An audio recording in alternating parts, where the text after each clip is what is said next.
So paano nga ba magkasakit ang isang OFW dito sa Kuwait?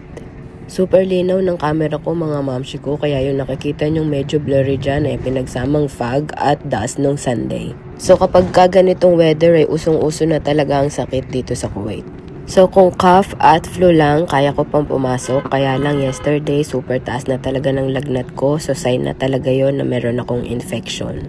So need ko na talagang mag-visit ng clinic para makakuha ng magandang gamot. So tara, samahan nyo na ako. Ayan mga mamshi ko, kababalik ko lang galing ng clinic. So itong experience na isinashare ko sa inyo ay para lang sa amin na merong mga insurance card dito sa Kuwait. Maganda din talaga pag yung kumpanya na napasukan mo dito ay meron kayong health card na libre. Sa consultation pa lang, 5KD lang yung babayaran nyo, any private clinic yun. So kadalasan, open file pa lang sa private clinic ay umaabot na ng 10KD. Pero kung may health card ka, libre lang kami.